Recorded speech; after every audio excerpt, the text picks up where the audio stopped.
To hex or not to hex? That is the question today as we look at Baneful Magick. Enter a world of enchantment, of enlightenment, Meg's magical mansion. Come, whoever you are, to Meg's magical mansion, a virtual guest house for spiritual wayfarers, a place where the ordinary becomes magical, where wisdom is yours for the asking, and where your higher nature is just a wish away. Thanks for joining us here today at Meg's Magical Mansion. I'm Meg with my beautiful assistant, Miss Alice Poopers, and of course my beautiful parlor maid, Miss Parfait. Charmed. Hey, Miss Parfait, didn't you get the memo? What memo? Today's all about Baneful Magick. We're talking about evil, mellifluous, cursing magic. And I thought we were going to dress like spooky and evil and creepy looking. I wore my black. What happened? Oh, poop. Did I miss another email? Yeah, maybe. I don't know. What happened to I hate it when I do that. What? I'm technology challenged. You know me. I don't think so, because actually, Parfait is dressed today in this outfit because of all of you fabulous subscribers. That is true. And we have you to thank because you, in a recent poll, suggested that this would be my most beautiful outfit. You voted for your favorite Parfait look, and at 47%, the happy housewife was the winner. And we want to thank all of our subscribers for voting. And oh, did you hear, Parfait? Oh, the good news, yes. Yes, we are now at over 10,000 subscribers. Woohoo! Parfait!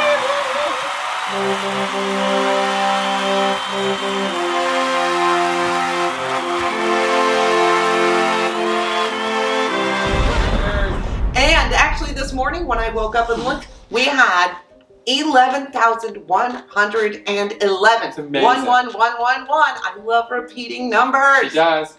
It was so exciting. So we want to welcome all of our subscribers, new or old, to the channel. Please make sure you're checking in, ringing that bell, and check out the community tab. That's where everybody voted on Parfait's outfit for the week. You don't know what we might do next. It might be her outfit or my hair color or what is Miss Pooper's gonna wear.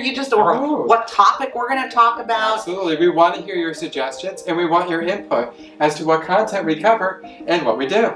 We do a lot of giveaways and all kinds of fun stuff there. So please subscribe, check the community tab if you are already subscribed, and ring the bell so you get notified of all the fun stuff that's going on. Absolutely. Stay up to date on what we're doing and let us know any suggestions you have. And getting to today's topic about Baneful Magick. And I want to say right from the get-go, I do not practice this type of magic, and I never have. Yes, we both discussed this actually before the episode, whether we wanted to do the episode. Right, but I feel as a chaos magician, it's my duty to learn everything I can about witchcraft, magic, and if I choose not to use it, that's one thing. But I think I should understand it, and I think that's a big part of chaos magic, is you kind of dive down those rabbit holes, see what resonates with you and what doesn't. I'm going to be upfront with you. I'm not sure that this resonates with me at all. I have a lifelong Buddhist stint as well. I mean, I've been into Buddhism since my 20s. So this, it really resonates in a very uncomfortable way for me. Absolutely. But so I'm not sure that it brings good karma to people who utilize it. Just remember, whatever you put out there is going to come back to you potentially. So if you put negativity out there, you're going to get negativity back. Yeah, so I'm a little uncomfortable doing this episode, to be honest with you, but I think it's important for us to be willing to go down every rabbit hole and look with an open mind. We might understand. Right. Maybe because we'll change our mind. You don't know. You could potentially be the victim of such a thing. That's true, and you would want to know what's going on. Absolutely. So today we're going to talk about the 3 most common kinds of Baneful Magick. Do you remember what they are, Miss Parfait? Oh boy. Okay. The worst of them all is curses. I know that. Right. That's like really bad. And then, hexes. That's kind of middle of the range. And then, okay, drag queen. Favorite drag queen. Jinx. Right. Kind of the lesser of all of them. Yes, but we do love Jinx Monsoon. We do. And I think that was such a fun name because she is a witch. Yes. So we're going to talk to you today about Jinxes, Hexes, and Curses, and why you do or do not want to use them.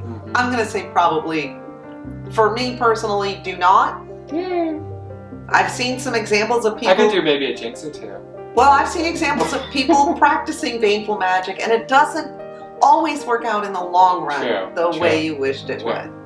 So let's take a look. So there's 3 different levels of Baneful Magick. And Jinxes are the lightest of them, and they progress up to Curses.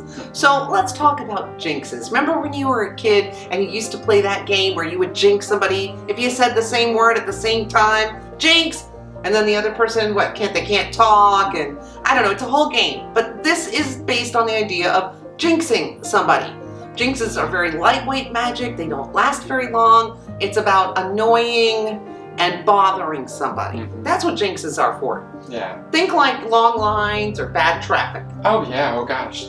Or your computer's glitching, things like that. So if you throw a jinx at somebody, that's kind of the result you would get. It wouldn't last very long, but you could annoy them for a short period of time. It's just a little activity. Yes, it's very low level type of baneful activity, magic.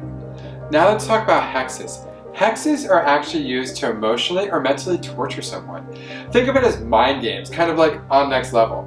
They're actually used as opposed to causing physical harm, but the mental and emotional harm you can cause somebody with a hex is pretty severe. So hexes can again be used to make people think, see, or believe things by altering their mental state. Not like something you really want to mess with. And here are a few different kinds of hexes. Emotional hexes. These hexes make someone feel certain emotions uncontrollably. Love spells would be a great example of this. Careful with emotional hexes because they can cause the person to behave in ways that can be dangerous to themselves or even others. Torment hexes. These hexes cause the person inflicted with it to see things that are not there. This can include constantly seeing a deceased loved one or reliving a terrible memory over and over again, or having to face your worst fear repeatedly. Binding hexes. This hex binds 2 things together, like, 2 Spice Girls. Get it? Anyway, 2 become 1. This hex connects someone to an object or to another living thing. It binds them together, never allowing them to escape each other. Stuck with each other, like it or not. Misfortune hex. This hex removes any and all good luck or good fortune from someone. Only bad luck and misfortune will occur. Oh, that sounds like me. Well, sometimes at least. Maybe I had one of those placed on me. Anyway, the last one is a memory hex. Changes or rewrites someone's memory. Oh, hold on. What am I doing? Anyway, which in turn alters their entire outlook and life and fundamentally changes their personality. Oh, hold on. What's going on?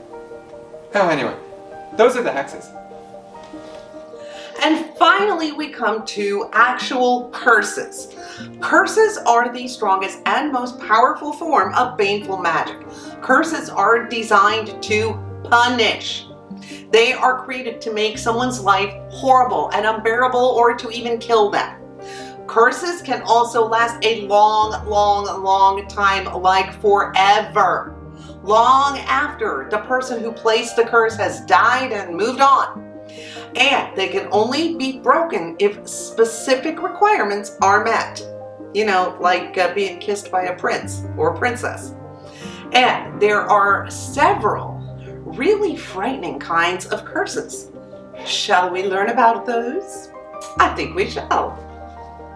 Metamorphosis curse. This curse changes the physical appearance of someone, like turning a prince into a frog, for example. You could even turn someone into a monster, like in Beauty and the Beast. Generational curse. This curse will affect anyone born into a certain family or bloodline, and it is passed down from one generation to the next. This might include things like diseases, deformities, or birth defects. Banishment curse causes a person to be compelled to leave or to be unable to reach a specific place. That person may not ever be near that specific place without feeling great physical pain. Imprisonment curse. This one is kind of the opposite of the banishment curse because it ties and binds a person to a specific place from which they may never leave. Death curse. This one is pretty simple. Somebody gonna die. An object can be cursed that will be the cause of death. Time limit is placed upon the person, and when the time is up, so is the person. Right. And those are a few of the different kinds of curses that baneful witches use. For all that scary stuff, I'll go take a salt bath and detoxify. Yikes. And those, my friends, are the 3 different forms of baneful magic that we've been looking at and studying this week. And after taking a deep dive into baneful magic, I have to say, Parfait, my personal opinion has not changed. I personally am not going to do this type of magic in my life. I don't know how you feel. How do you feel? Well, I absolutely agree. I personally think that it's probably not a great idea from a karmatic standpoint to indulge in any of this stuff. However, I could reserve a curse or 2 for somebody, maybe. You never know, but I agree with you. And as my long-standing life as a Buddhist, this kind of magic just isn't going to work for me. And, you know, I've been talking to a lot of different witches and magicians over the past few weeks, trying to, you know, get people's take on doing this kind of magic. And I talked to one wizard who shared having caused a curse to make some, it was the banishment curse. Absolutely. After doing a banishment curse, almost within a few weeks or a month, this person, I think, lost their job, wrecked their car. Nothing, I mean, did the curse work? Did they banish the person? Absolutely. Yes, it worked great. But however, the karmic effects came back, the car got wrecked, the job was lost, and you know, that wizard shared with me like they realized, oh my gosh, I brought this on myself by doing that kind of magic. So I want to caution everyone, be very careful, because whatever you put out, it will come back to you. Yes. I personally suggest if you feel someone is threatening you, you engage in some very powerful protection magic. And if you look on the channel, we do a lot of things in that vein. And, you know, if you want to put a love spell on somebody, I mean, do you really want them to love you because you made them? Or wouldn't you want them to love you because you are awesome and fantastic and they love you?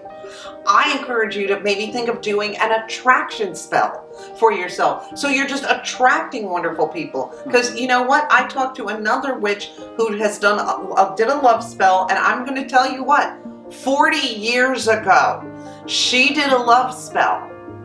And you know what happened? She was all in love with this person, did the love spell, got the person to love her back, and then like a year later, guess what? She fell out of love with that person. And that person loved her for the rest of their lives. And it kind of almost ruined their lives. They never could have a meaningful relationship with anyone else because they were always in love with her. And she couldn't figure out how to break the spell. The only thing that broke the spell was that person finally passed away. And that spell is now broken.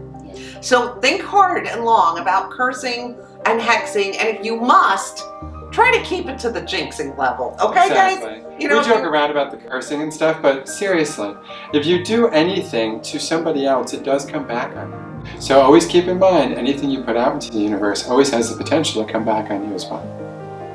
And just keep all these thoughts in your mind as you're deciding what forms of magic work for you. I'm not going to tell you not to do this, but I personally am not going to do this. And I have to agree with that.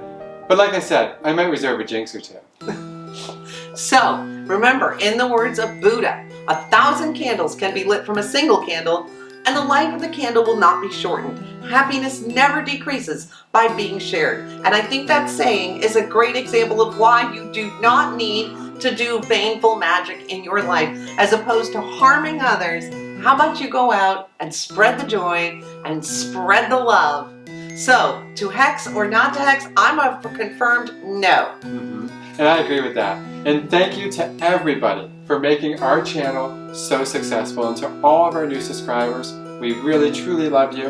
and we want to hear from you. So again, please make sure that you like us and you also let us know what new content you would like us to cover. Yeah, and let us know in the comments, do you practice Baneful Magick? Ooh, yeah, good Do one. you do Jinxes, Absolutely. Hexes, or What Curses? experiences have you had with it? Well, again, thank you for joining us. Thanks for subscribing. Thanks for ringing the bell. Check out the community tab. And we'll see you next time at Toodles. Meg's Magical Magic.